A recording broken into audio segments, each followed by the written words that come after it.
Et là, le cœur s'est mis vite à s'emballer, à s'emballer, à s'emballer. Oh yeah!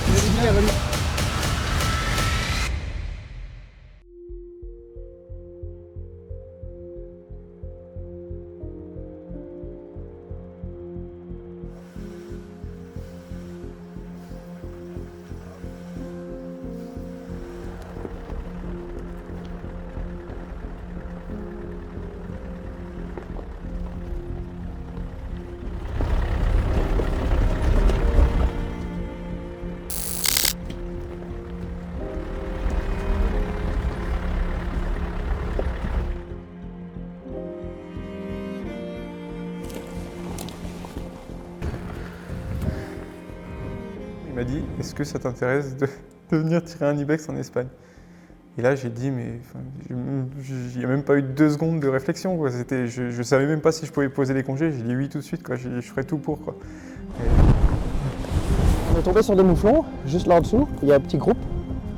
Il y a un mâle dedans. Voilà, on est dans un endroit magnifique et on peut vraiment mettre en pratique et tester les produits, nos produits, dans des conditions réelles.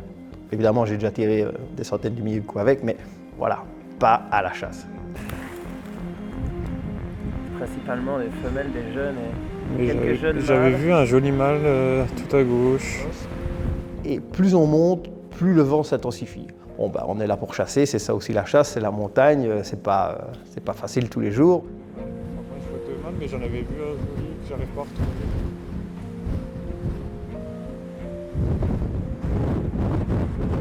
Dans les rochers. Exact, c'est ça, c'est ça. Voilà, je vais le prendre en photo. Il est pile sur les rochers là. Ouais, c'est celui-là.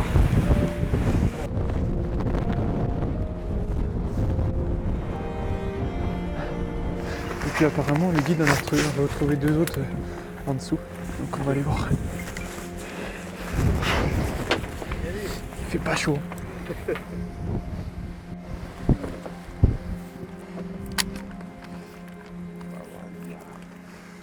Bon, bah, je pense qu'on est prêt. Hein. On va aller voir. T'as ton casque, toi, Alexis?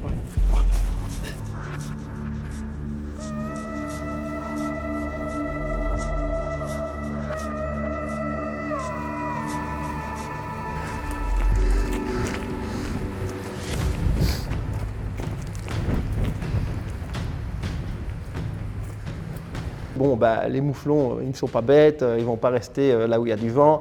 Ils doivent être à l'abri. Ils doivent être à l'abri dans les creux.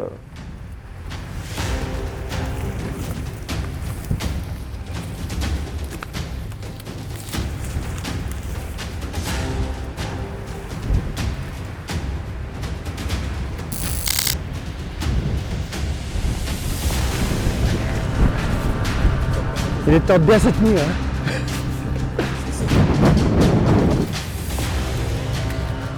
On est vraiment sur le dessus, on bascule un petit peu sur la droite, on descend, on repère un beau petit groupe de mouflons.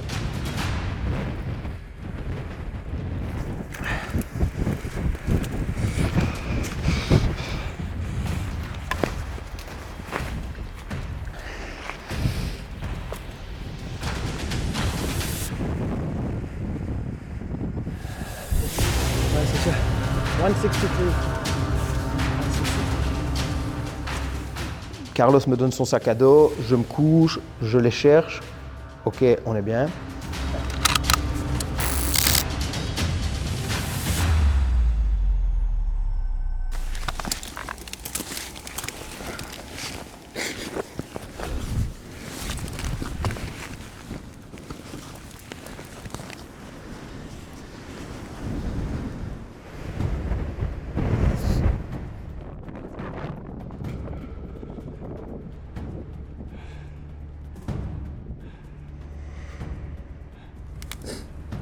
C'est bien le tout noir, hein, c'est ça, hein. C'est bien le tout noir qui est dans les buissons là pour l'instant. Ouais, il est un peu bas par rapport aux autres. Ouais, c'est ça, c'est ça. Ok, ouais.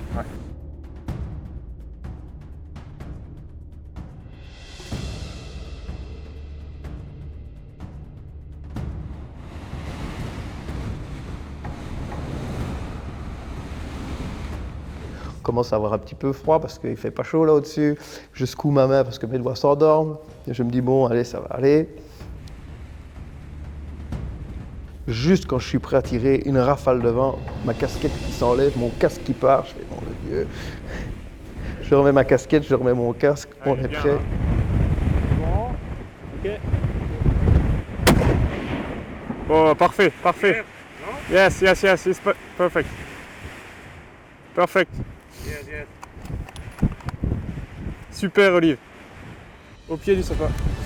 Oh yes. Super, Olive.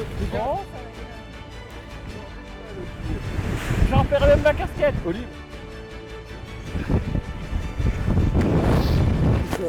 Ah yes. C'est maintenant que le plus dur commence. Il est tombé pile au pied du... Celui qui ressemble le plus à un sapin, tout droit.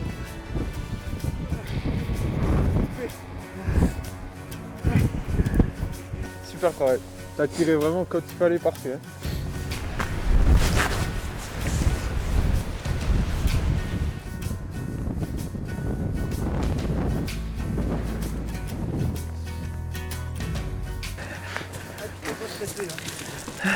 Ah franchement il a eu du courage parce que moi j'avais les mains gelées alors que je les mettais dans mes poches. Moi, ça fait un moment que j'aurais arrêté. Hein. Mais De lui, temps il les en temps, mettait je pas dans faisais les comme ça poches. pour réchauffer un peu.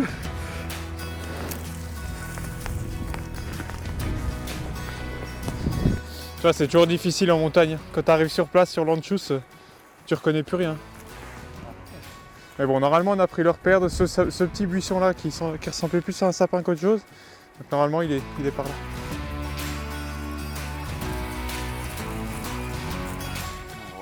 Ah, joli mouflon. Voilà, voilà, ouais.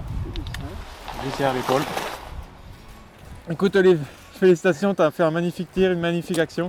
Merci Je te beaucoup. remets ta brisée, je te laisse Les la remettre à ton conditions animal. étaient Très difficiles. très difficiles, mais bon, c'est ça la chasse. Tu as eu du courage parce que moi, j'étais juste derrière toi, j'étais gelé, je mettais les mains dans les poches, je me suis dit, mais il aimait pas, comment il fait? Il faisait pas Et chaud ouais, là-dessus. t'as attendu, hein. Il T'as faisait longuement pas chaud. attendu et ouais, il faisait très très froid au vent. Ouais, et ce qu'il y a, j'ai fait toutes les corrections avant et comme ça au moment du tir, je ne me suis pas posé de questions. J'ai vraiment mis le réticule là où il me semblait que T'as été c'était le patient mieux. et ça a payé. Hein. Avec une crosse carbone qui est plus rigide, l'ensemble en lui-même sera plus rigide et donc la précision sera encore meilleure. C'est tous des petits détails qui font que finalement on arrive à un ensemble très efficace.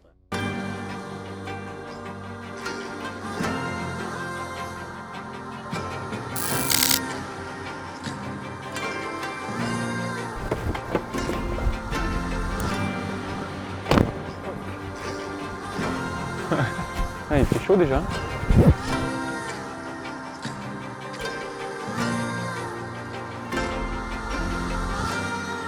Trois différentes optiques, deux différentes crosses, trois différents modèles en tout. Trois vraiment différents, ouais. Celle-ci, comme tu as dit, canon plus court. Ouais. Canon plus court, c'est la nordique.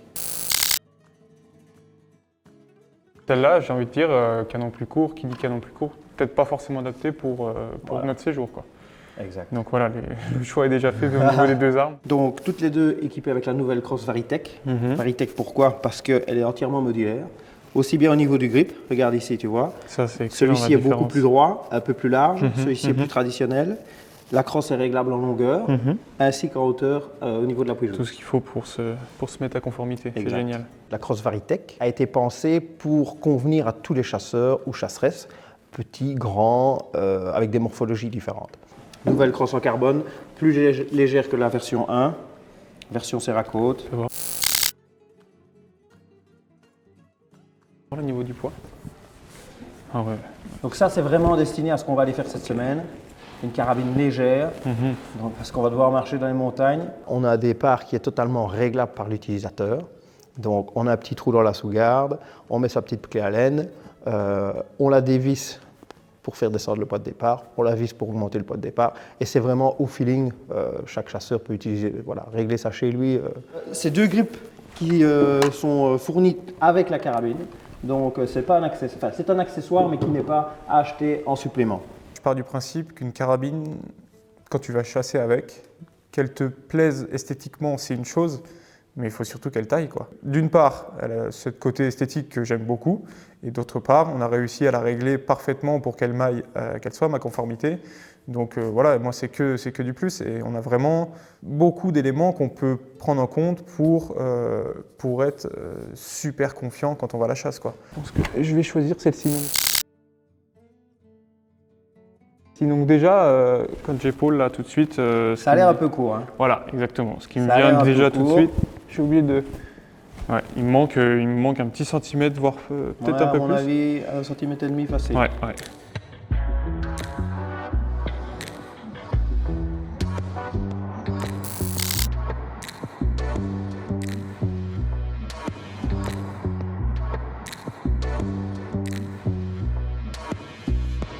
Voici tout ce qui sera fourni avec la nouvelle X-Bolt 2.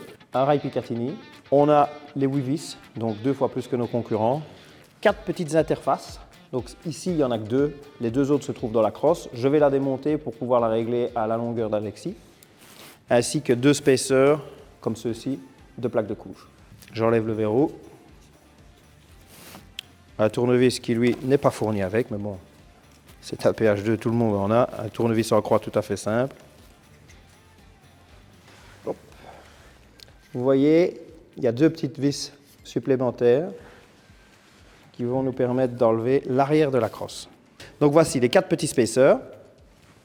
En fait, ces spacers vont se placer entre le corps principal de crosse et l'arrière, et cette crosse va pouvoir vraiment avancer et reculer.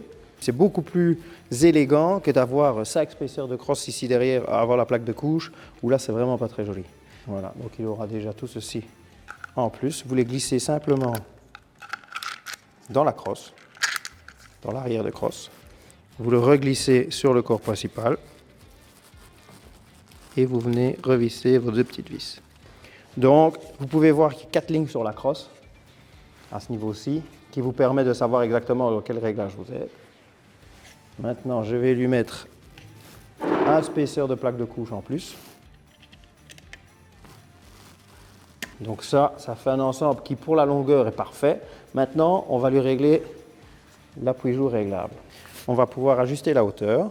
Donc, vous prenez la longue clé Allen qui est fournie avec. Vous l'insérez dans le trou supérieur et là vous dévissez. Il faut faire pas loin d'une 20aine de tours. Vous tirez l'appui-joue vers vous. Continuez. Voilà.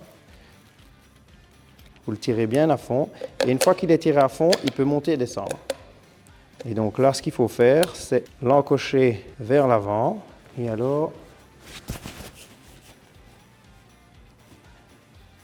vous épaulez. Fermez les yeux jusqu'à être bon. Une fois que vous êtes bon, reprenez la clé Allen et vous revissez tout.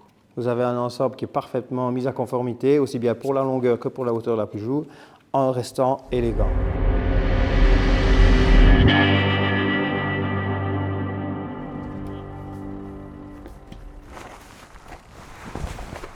Donc avec ta petite clé, tu le mets dans le trou. Tu dévisses jusqu'à ce que tu arrives à un mur. Et quand tu es sur un mur, ça veut dire que tu es au minimum. Et pour l'augmenter, tu le visses, tout simplement. C'est aussi simple que ça. C'est aussi simple que ça. Au niveau du recul, tout se fera dans l'axe et tu vas pas te prendre une grosse claque, il n'y aura vraiment pas d'appréhension. Donc je pense que ce sera top. On va tester.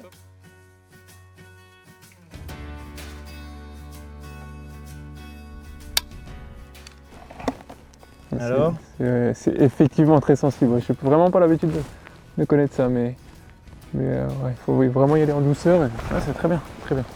Ouais, tu verras, ça va le faire. Reste en position, donne-moi ton chargeur. Je vais te garnir quelques cartouches.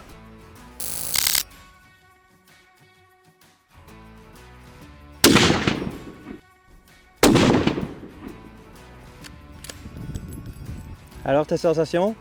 Niveau du recul ? Je laissé surprendre par la détente en fait. Et ouais, j'étais bien fixé comme il faut déjà. Je chasse que en battu chez moi, je chasse jamais à l'approche, j'ai jamais tiré à plus de 100 mètres. Toi. Ok, là j'ai une carabine qui me va super bien, on a pu tirer au stand, se mettre en confiance et là je me suis dit, là, il faut ça pour être confiant pour aller à la chasse, quoi.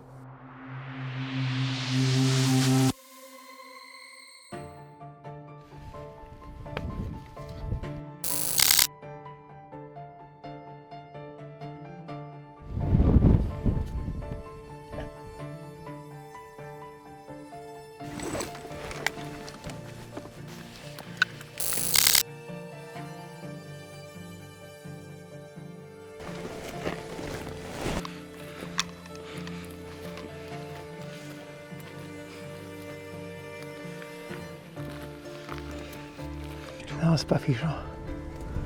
Et donc on voit les premiers ibex, on se met en condition, on approche, et sauf que dès qu'on les voit, en fait, ils sont en crête.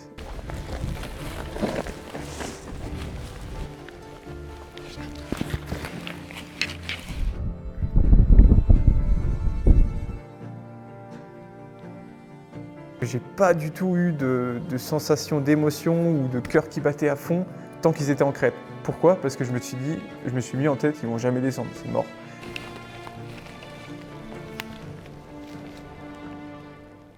En fait, il est descendu, il s'est mis de face et tout de suite il est remonté. Et puis après c'était fini, ils sont repartis tous les trois de l'autre côté de la crête.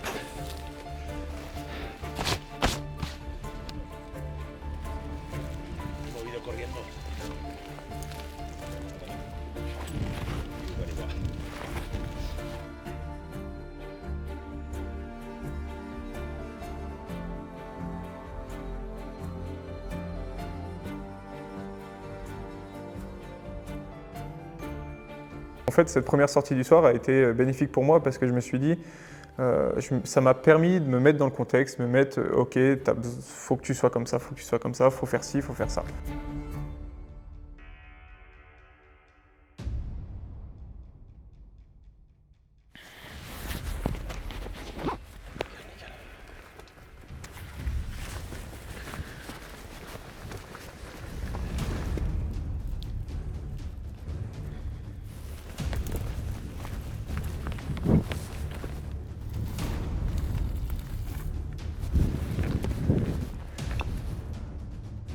On continue notre périple et par chance, presque une heure après, on finit par tomber sur, dans un premier temps, 2 ibex. Où là, il y en avait un superbe et un, je sais pas, peut-être 10 cm moins beau.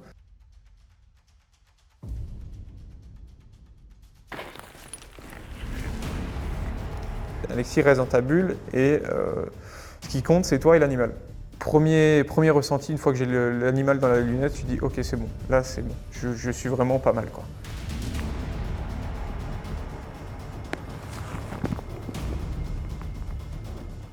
Beaucoup d'émotions parce que l'animal est magnifique, parce que je me dis c'est ton moment, Alexis, quoi.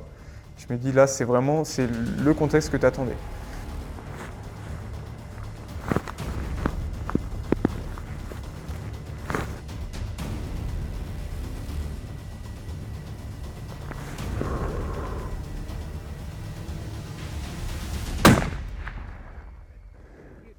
Parfait.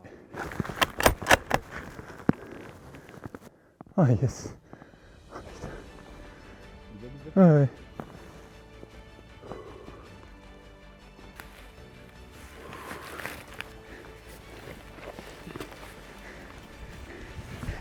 Et là, l'émotion est venue. L'émotion est venue, l'émotion est venue. Il a pris ses jumelles et ouais, il a vérifié que l'ibex était bien. Je tremble, heureusement qu'elle stabilisateur. Maintenant, on peut parler un peu plus fort. Félicitations. Oh,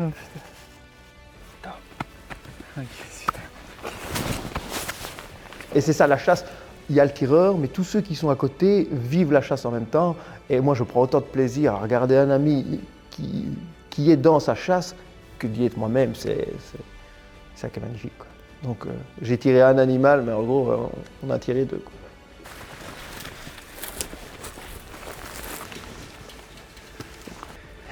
Félicitations. C'est bon, ça. Oui, effectivement, en fait, il suffit de mettre le doigt sur la détente et il n'y a pas à presser. Il n'y a pas à presser fort pour que ça parte et effectivement, c'est que mieux pour un tir d'affût ou d'approche. Donc c'est idéal.